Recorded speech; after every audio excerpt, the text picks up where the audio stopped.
All right, fantastic. So Angela, thank you so much for joining me for this conversation around the Save the Planet series. Of course. I wanted to see, would you mind Of introducing course. yourself, because you do so much. I want to leave it to you to present your own bio. Well, I'm dope. But I am Angela Yvonne. I am an entrepreneur. I am a host, and I am the producer of my own vegan lifestyle show called Vegan Pop Eats. And I aim to educate, showcase the hottest vegan spaces and trends, and meet people where they are in their plant-based journey, because the biggest question for a lot of people is, how do I start? And, having issues with feeling overwhelmed. But I don't want you to be overwhelmed. I want you to just come on over to the green side. However you get here, we just want you over here. That's amazing. That's actually the same So philosophy. Say that again. I'm sorry. No, it's all right. Yeah, I was saying we have the same philosophy at Planet Burger. It's all about inclusivity and showing people that it doesn't have to be a sacrifice. It can actually be an upgrade, and you're gonna eat better, feel better, and have your best life. And like, isn't that what ultimately people want? Absolutely. And it's not difficult. It's just, I think it's more so, it's all about, what's important to you, as far as, because you have to find your why. And with a why, it could be health, it could be the environment, it could be the animals. You just have to find something that's going to motivate you to say that, you know what, I no longer want to harm animals, or I no longer want to not be aware of, my footprint on the world, as far as, me just taking steps, even in your home where you're recycling, or, you are, as little as what we started doing in my house is that, when you used to go and get the dishwashing detergent in the plastics, now we use there are dish bars where you just use the soap, where you just use a brush, and then there's no waste. Yeah. So there's so many different things that you can do to make sure that you are doing your part in order for our world to be a better place. That's amazing. Thank you for doing that important work.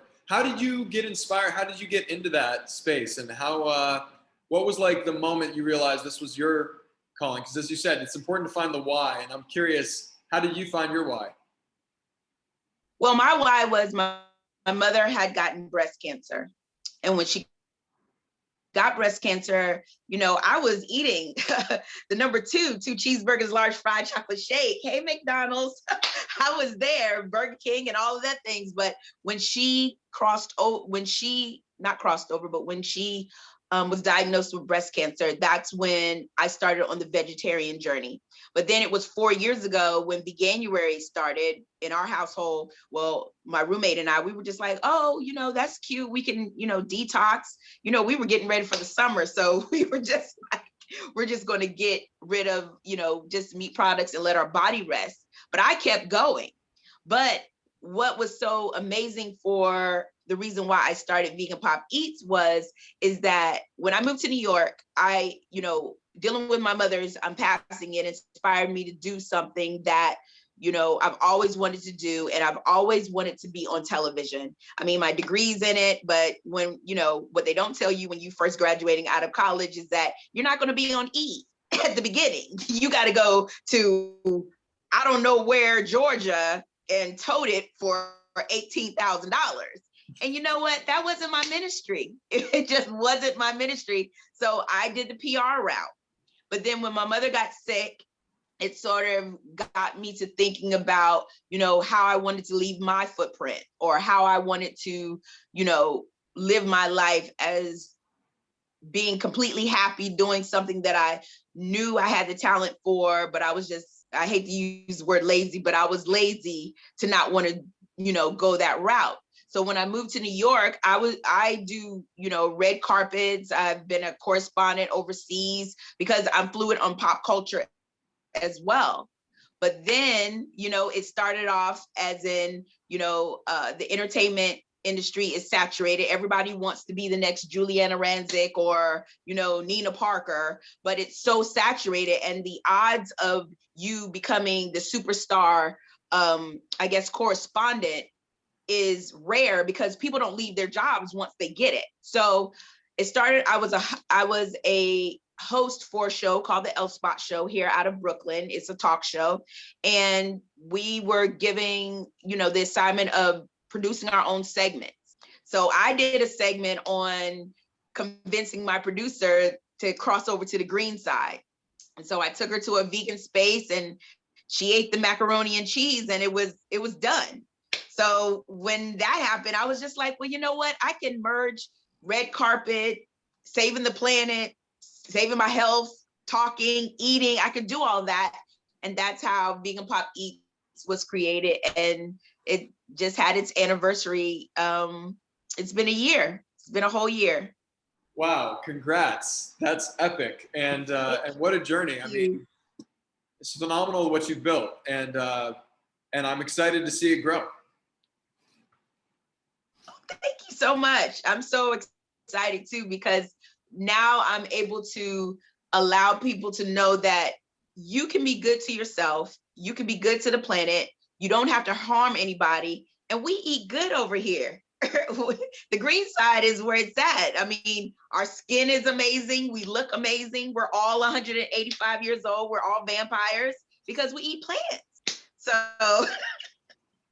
I just want everyone to know that it's an asset being over here. And then you have to think of it like, if you don't do it, where are you going to live? Because it was snowing in Houston. Where are you going to live if you don't decide what is important? If you don't decide that it would behoove you to, you know, recycle, or it would behoove you to shop at the thrift stores. It would behoove you to eat plant-based.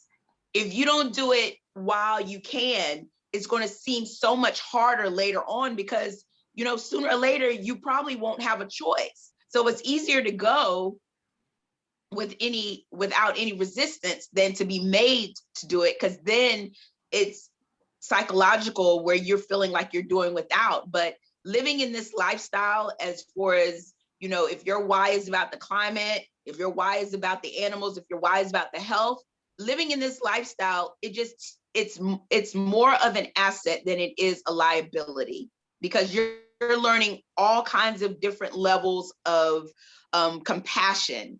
You're learning how to do more with less. You're learning how to cook, because I wasn't even in the kitchen talking about nothing. I couldn't stand Brussels sprouts. I couldn't deal. But now Brussels sprouts, I can cook some Brussels sprouts, you know, and it changes your palate, because when you're consuming things that aren't good for you, it blinds you to the things that are good for you. So life is just so much easier when you're doing good. It's good on your psyche, it's good on your heart, it's good on the people around you. So you just need to come on over to the green side. You need to stop throwing garbage in the oceans. You need to just get your life together. I love it. That's it. That's so powerful. And I think that's a really positive message that a lot of people can grab onto, because once people understand the benefit that they stand to gain, then the barrier to entry is vanishes. I mean, that is so Absolutely. powerful. They come to the green side. We're actually having a party over here, and there are all these other benefits for the environment, for people, for the economy, for our communities, for our longevity. Like, that is something that I really connect with, and that's something people need to hear. One other question about that, though, you know, absolutely, we publish videos of all kinds. We put it on TikTok and our social media channels. We realize there's so much disinformation out there, and people who have a stigma built up around what they think plant-based and vegan food is going to be like.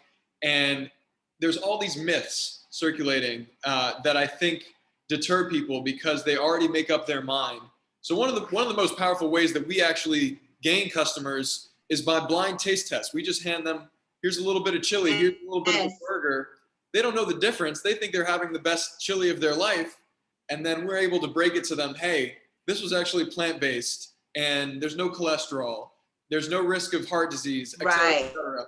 And that brings them in. So I wonder, what do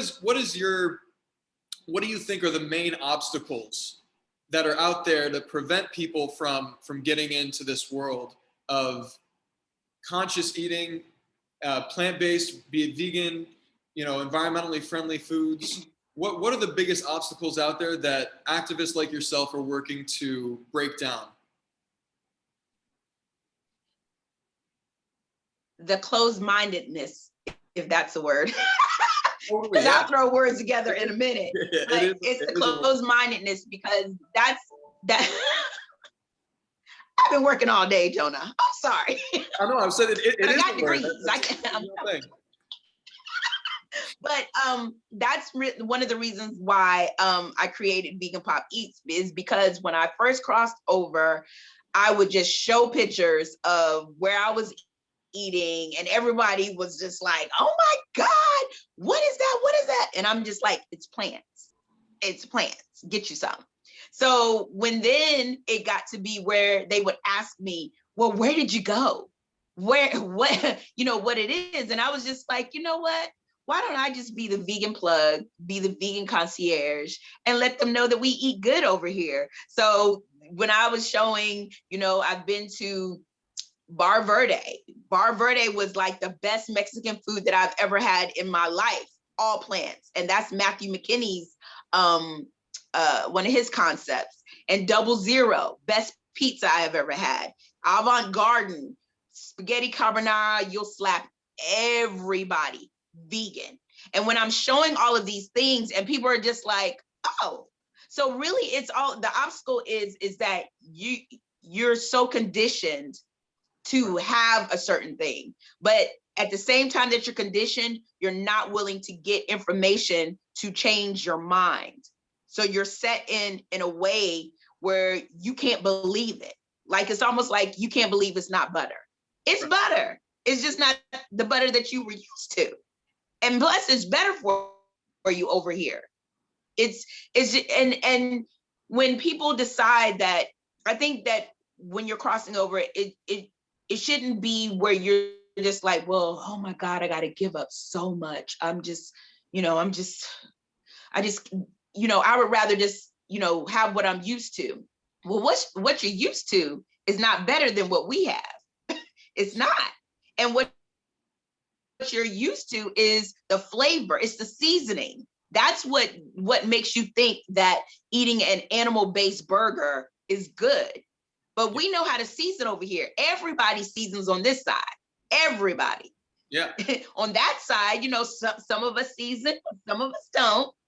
But on this side, everybody seasons. The food is flavorful, and it is one of those things that once you try it one time, you have no way of saying that you can't do it. There's just no way.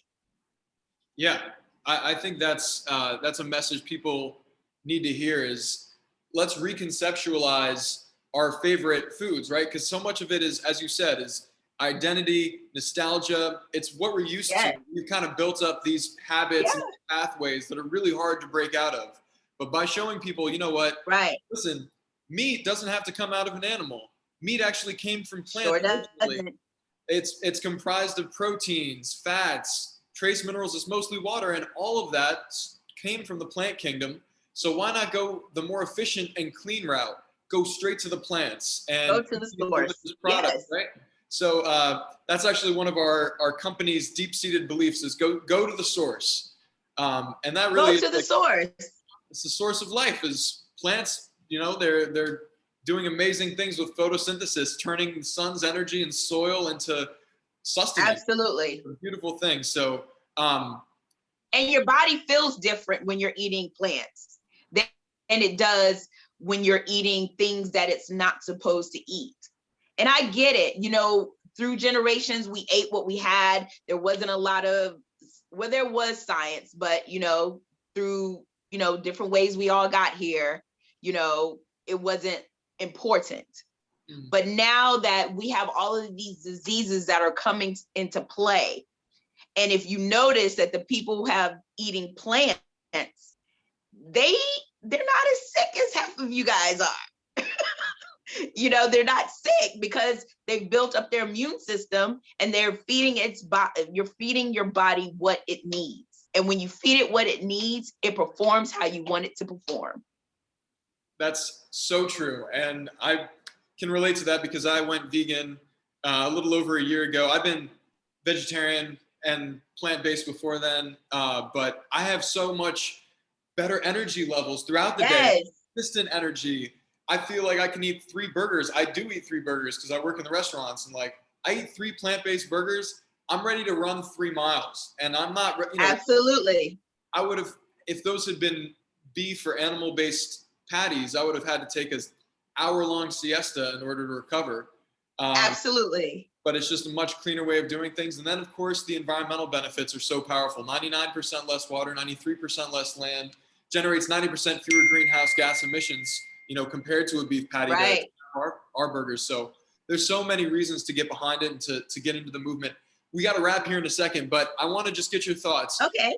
What are the most important changes that people can make in their own lives to help save the planet? We find ourselves in this climate crisis right now, and we're experiencing extreme weather events. And we know that there are all these positive feedback loops that have been set in motion due to anthropological sources. So we have the power. We really do believe that, at least I speak on behalf of our companies, we have the power to act, to change this narrative, to actually reverse climate change. And we try and broadcast the message of activists like yourself out there. What would you say to people who are listening that want to know how they can be an environmental activist every day? Well, one of the things that I think would be important, I don't know if everyone can do this, but instead of driving in your car, walk. And I know it might seem crazy, but I stopped driving 5 years ago when I moved to New York. Haven't been in a car driving since. And it's a big difference. Case in point, when COVID, when they locked us down and everyone had to sit in the house, they noticed that animals that they hadn't seen in years came back. Yeah. I had read an article where they said like dolphins came back to spaces that they were supposed to be, but because of us, they weren't there. Otters coming back. The sky seemed bluer. The air smelled better, all because we were not there. Right. in a sense. But I think that people need to, if you do need to drive, make it a group thing. If you're all going the same way, or if you can drop them off, whatever the case may be, less cars on the road. If it's dealing with your household, like I said, stop using the bottled type dishwashing liquid. There's soap bars that once you use it, it's gone. Also make sure that you're recycle. Also learn how to deal with the waste that you have, because believe it or not, whenever you're peeling your vegetables or using different products and things like that, you can recycle those. Even from your juicer, the pulp that comes from it, you can make muffins, you can make pancakes, you can make all kinds of different things. So one of the ways that I would definitely say is just be conscious of how you're leaving your footprint.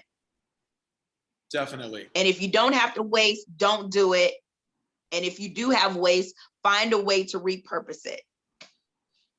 I love it. That's fantastic advice. Thank you so much, Angela. It's been a pleasure speaking with you. I can't wait to host you in our restaurants for an episode of Vegan Pop Eats. That'll be so dope. Thank you so much, Donna. I really appreciate speaking with you today. All right. Have a great day. Bye. Bye. You too. Bye.